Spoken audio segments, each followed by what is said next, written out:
Olá, gente! Bem-vindos de volta ao Papo Íntimo MWB. Hoje a gente vai falar de um assunto que é uma dor de muitas mulheres e também de alguns homens aqui no Brasil. Uma dor que semanalmente a gente escuta no consultório. Não são poucas as mulheres que choram em consulta falando um pouquinho do melasma, das manchas marronzinhas que estão na pele. Para esse papo tão importante e tão comum no nosso país, eu queria convidar a Aline e a Carol e um pouco também de todas as minhas amigas para conversarmos um pouquinho sobre o melasma.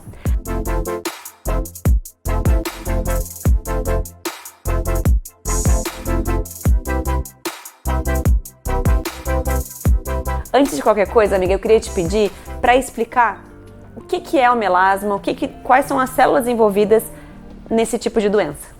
Tá, gente, o que acontece no melasma? Todo paciente que tem melasma, ele já é predisposto geneticamente. E aí, o que acontece? Uma célulazinha que a gente tem chamada melanócito, que ele é o responsável pela produção de melanina, que dá cor à nossa pele, pigmento.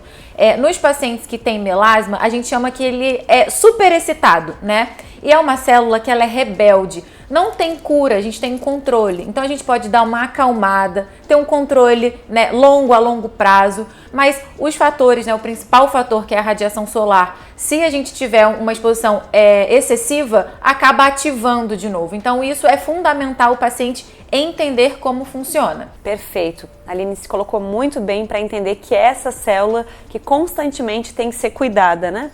E aí eu queria te perguntar assim, amiga, existem causas comuns do melasma? Sim. Na verdade, a principal causa é a radiação solar, né? É o principal fator, o principal gatilho que faz exacerbar essa mancha ficar mais forte, né? Mais marrom. Tu já ouviu de algumas mulheres que falam uma frase assim? Eu fui para uma praia X e depois de um dia de exposição solar, eu acordei com a mancha? Sim, justamente por isso, pela radiação solar ser o principal fator de exacerbação. Mas como a Bá falou, tem outras causas, né? A parte hormonal é fundamental. É muito comum gestante que nunca teve, né, antes da gestação, ter tido melasma, ter aquela mancha durante a gravidez, justamente por conta de uma alteração hormonal, que não ocorre só na gestação. Modulação hormonal, entrou com anticoncepcional, desregularizou essa parte, também acaba ocasionando essas manchas. Legal, a gente conseguiu entender um pouquinho de como que o melasma acontece. Agora eu queria te perguntar, Carol, formas que a gente pode tratar essa mancha? A gente pode tratar com clareadores, né? Principalmente, gente, tem que tomar muito cuidado com isso, né? Clareadores prescritos pelo seu médico. Nada de ir na farmácia comprar o clareador que viu lá, ou a sua amiga tá usando, não. Tem que ser para o seu tipo de pele, para a sua manchinha. Antioxidante, como a vitamina C, né? Que a grande maioria dos pacientes já usa no skincare, então para quem tem melasma é maravilhoso, né? E evitar a exposição ao sol, como a Aline já disse. Não adianta colocar um chapelão lindo e deixar queimar o rosto, porque a pele é um órgão só, né? É o maior órgão do corpo. Então, exatamente, o sol que eu tomei na coxa vai ativar o meu melasma no rosto. Isso a gente não se dá conta, né? Isso. E complementando ao que a Carol falou, o protocolo domiciliar todo bem ajustado é fundamental, mas a gente consegue potencializar esses resultados com as tecnologias. Muita gente tem uma composição do melasma que ele é mais superficial e mais profundo também. E às vezes só com skincare a gente não consegue diminuir aquela mancha do jeito que a gente deseja. Então a gente precisa fazer uma varredura e bem profundo para a gente poder deixar eles adormecidos, aquelas células ativadas adormecidas. E aí a gente usando tecnologia como microagulhamento robótico sem a radiofrequência, utilizando a intradermoterapia, aplicando, né, fazendo injetáveis ali para poder ajudar a clarear, a terapia de regeneração celular. Enfim, a gente tem uma gama de procedimentos que a gente consegue potencializar esses resultados. A Dani até comentou, porque a Dani ela tem melasma, mas ela tem, a gente tem aquela possibilidade de fazer o scanner da pele, que eu sei que não é um recurso que todos têm, mas em geral o nosso melasma ele é misto, ele tá em cima e tá embaixo, nas camadas mais superficiais e mais profundas. E o da Dani é um melasma mais superficial, né? Então a Dani tem tido com tecnologias uma resposta muito boa da mancha, né? Exatamente. A minha manchinha, que é um pouquinho mais profunda, ela ainda tá aqui. Ela deu uma boa clareada, mas eu ainda percebo. Mas o meu melasma mais superficial melhorou muito. Uma outra coisa que é importante também, a gente fala muito do melasma na face, mas o melasma ele pode aparecer no corpo também. Eu nunca tinha me dado conta, mas eu tenho uma mancha no pescoço, que hoje eu entendo que é melasma. Não é uma mancha que apareceu sozinha, e ela veio escurecendo. E eu não me dei conta. E, curiosamente, eu não estou tratando a mancha do pescoço porque eu não tinha percebido ainda que se tratava de um melasma. Então eu preciso fazer uma abordagem dessa manchinha, assim como eu tenho tratado o rosto, né? Então é algo pra gente prestar atenção também. Ele pode aparecer em outras regiões do nosso corpo, isso precisa deixar a gente atento, porque também pode ser tratado e também pode melhorar. Perfeito. Uma informação interessante que saiu nos últimos estudos mostrando que o melasma ele tem receptores de estrogênio, receptores hormonais. Então tem muitas pessoas hoje que estão intoxicadas com xenoestrógenos. O que são os xenoestrógenos? São petroquímicos, né, vindo dos plásticos, quando a gente esquenta recipientes de plástico. Então você vai tomar aquele cafezinho, né, num copo de plástico, vai esquentar a sua refeição num recipiente de plástico no micro-ondas, ou deixa aquela água dentro do carro o dia inteiro e no final do dia vai e toma. Então você está tomando um líquido cheio de xenoestrógenos. Super interessante. E que vai ali no melasma, vai contribuir para essa lesão crescer. Vocês veem como é uma série de medidas de prevenção que a gente faz. Carol, faz diferença para a mulher se ela está aplicando só o protetor líquido branco ou protetor líquido com a cor? Faz diferença. A cor, ela dá uma camada de proteção maior à pele, então a gente sempre procura orientar o paciente a não colocar o protetor só branquinho. Coloca cor, ou, não me dou com essas cores, o color 12... Usa uma base mesmo com maquiagem. Passa o protetor, as 2 camadinhas, como a Dani já disse uma outra vez no outro episódio, e a base por cima. E complementando a Quero, na verdade a gente usa essa cor para a gente proteger da luz visível. Porque os protetores solares, a gente consegue a proteção da radiação UVA e UVB. Quando a gente coloca a cor, seja na base, no protetor em pó com cor ou protetor em creme, a gente consegue proteger da luz visível. Aline, o que é essa luz visível? É a luz de dia a dia, de dentro de casa, de computador, de celular, que a gente tem mania de ficar o dia inteiro. Então a gente tem que ter também uma proteção contra essa luz para poder não piorar o melasma.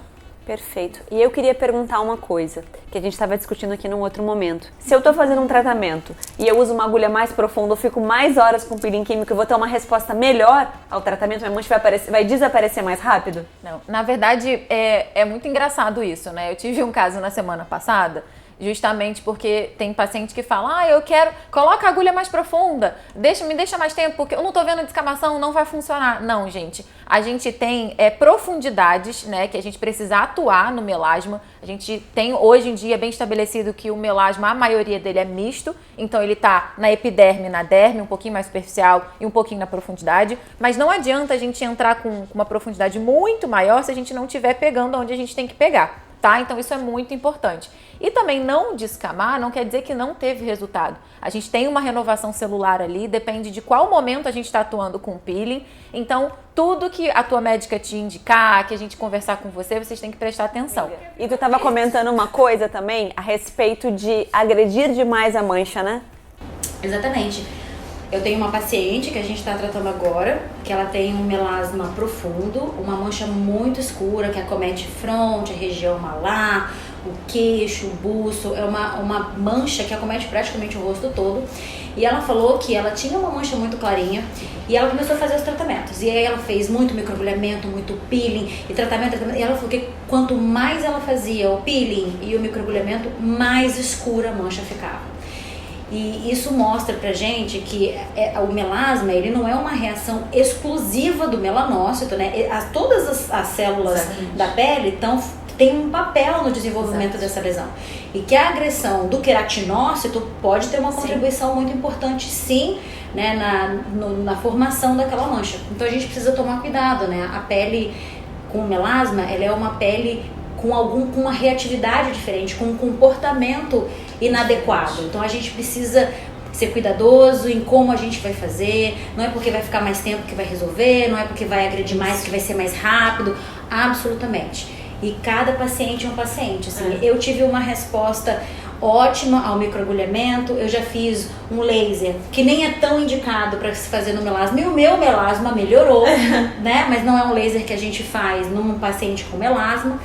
Enfim, e cada caso é um caso, a gente precisa avaliar com carinho para estabelecer o melhor tratamento para o paciente. Perfeito. Para finalizar, Aline, eu queria te pedir alguma dica caseira que qualquer mulher possa fazer por si, se não tiver acesso a tá com a gente aqui na família MWB ou qualquer outra clínica, para melhorar e prevenir o seu melasma? Tá, eu acho que o mais importante de tudo é a aplicação e a reaplicação do protetor. Então não adianta achar que passar 8 horas da manhã o protetor solar, que 4 horas da tarde você vai estar protegida. Doutora, mas eu não tô indo à praia, eu não tô indo pegar o carro para me expor ao sol. Não tem problema. Você tem que reaplicar o protetor mesmo estando dentro de casa, em escritório, ainda mais agora nesse período de quarentena. A gente tem que reaplicar. O mais ideal é de 4 em 4 horas e para quem tem melasma, sempre associar protetor com cor. Aí eu só lembrei de uma coisa aqui que a gente acabou não falando, antes de finalizar, gente, que tem que ser assim, papo íntimo, falou, lembrou, continua. Antioxidante oral, amiga. Qual que é a tua opinião sobre ele? Na verdade... Protetor oral, né? Todas essas coisas. Sim. Para os pacientes com mancha, eu acho que é uma ótima opção, justamente para poder diminuir o estresse oxidativo, o dano ao DNA, né? Diminuir essa reação inflamatória, diminuir essa hiperreatividade que a pele tem, para a gente poder dar uma acalmada. Então, assim, doutora, é necessário? Eu sempre oriento que quando a gente consegue colocar coisas que sejam adjuvantes, a gente consegue otimizar os nossos protocolos. Então, o paciente conseguindo fazer, eu sempre indico. Perfeito. Gente, foi muito legal o nosso papo íntimo sobre melasma. Com certeza, se a gente perguntar aqui nos comentários, são diversas as pessoas que sofrem com essa doença, mas elas sim têm controle e muita melhora. A gente espera vocês no próximo episódio aqui do Papo Íntimo MWB, falando de um assunto que agora na quarentena ferveu, queda de cabelo. Até lá. Beijão, gente.